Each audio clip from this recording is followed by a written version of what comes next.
Time now for your Science Buzz, and this morning I want to talk a little bit more about heat because yes, it has been hot here, but you may have been hearing about the extreme heat in other parts of the country.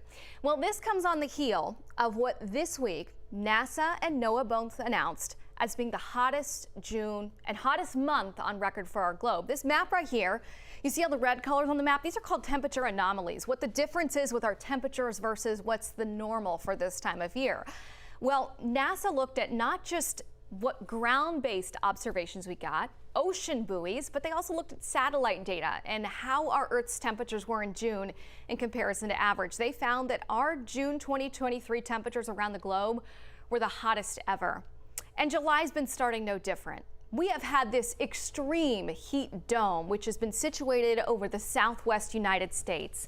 And this extreme heat dome has been baking some areas in days after days after days of record heat.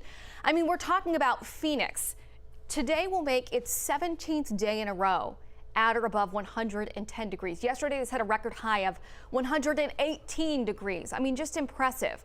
And it's third day in a row with high temperatures Saturday that was breaking a record, and it'll keep doing so for the next week and change. But the type of heat they're seeing in the Southwest, this is not your average desert heat. Yes, it is hot in the desert, but one of the things about the desert is we have dry air. So this allows for those temperatures overnight to cool down a lot more. And they're not seeing it this time around happen like that. For Phoenix itself, today is the 7th morning in a row the temperature never got below 90 degrees. That's pretty extreme. So this is where the center and the core of that heat is right now. And we have today over 90 million Americans. You see these colors, all of these counties that stretch all the way from up in Washington state down into Florida and Miami that have had either excessive heat warnings or heat advisories. 90 million people, that's about a third of the United States. You see the high temperatures. 92 here, 96 the forecast high temperature in Phoenix. Death Valley, which is our hottest place in the United States, hit 126 yesterday. 126. Their all-time record high was only 131. They were only a few degrees off of that. Today they're forecasting 128 for Death Valley. And over the next week, the highs there will not get above 120. So let's talk a little bit more about where this heat's going to be going this week, because this impacts us here in the Atlanta area. The core of that heat dome, which is situated over Phoenix right now, is going to be expanding east. And as that heat dome expands east, that pushes our temperatures up day by day. You see here by Thursday, these arrows on the map, that's what the jet stream is doing. That jet stream pushes further north over us, so that allows for our highs to get hotter and hotter. Let's take it to the Key Well, and we'll talk about it day by day and what it means for you. Today's high temperature is 92. As we go into tomorrow, that high temperature goes up to 94. Then as we head into Wednesday, Thursday, Friday time frame, we're going to see those highs even hotter all the way through Thursday and Friday. So today is 92, then it keeps getting hotter and hotter. Now, as we look at the forecast the next couple of days, today and tomorrow, still not too humid outside, but the humidity will be climbing late in the week. And that's what we really have to watch out for, because although we may not be breaking any records, our records as we head through the week stretch between 100 and 102. It's the feels like temperatures that are going to get up in that century mark territory that are going to make it feel so hot outside. So the feels like temperatures tomorrow, because the air is drier, not going to be that bad. Our peak heat index will be just about 95 tomorrow.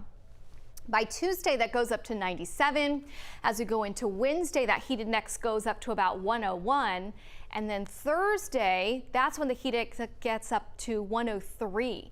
So if we end up seeing these numbers going up a little bit more than that, they could end up putting out some heat advisories for us. I don't think we'll get to excessive heat warning territory, but this will be our hottest of the year stretch coming to North Georgia. So that's one thing that I wanted to talk about this morning. It has been really hot west of us, but that heat dome hasn't expanded into our area yet. This week, it does, and we see those highs reaching the hottest of the season so far. Now today on the other side of the front, we're going to see the humidity levels dropping. Right now over Truist Park, already in the last 45 minutes since coming on air, I'm already starting to see more sunshine. It's still feeling humid out there. Dew point is 72. That's a measure of how sticky or comfortable it feels outside.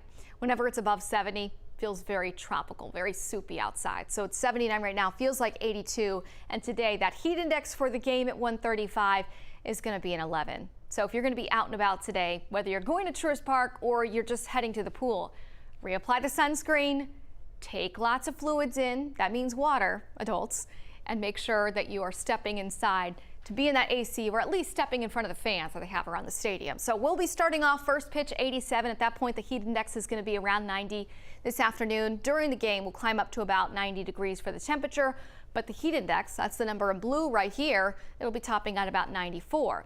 Later on this afternoon, winds start to pick up from the northwest. That will drive in this little drop in humidity that I'm expecting for the rest of the day today and into the day tomorrow. So heat is going to get worse this week, but at least today and into tomorrow, the humidity levels become a little bit more tolerable. Here's your 7-day forecast, recapping what we talked about with those temperatures. A lot of sunshine to come the next couple of days, but humidity levels will climb later in the week. That will help to bring back some scattered showers, some thunderstorms on top of the heat and humidity Thursday and into Friday. Finally, we break that extreme heat by Saturday, high of 90 degrees.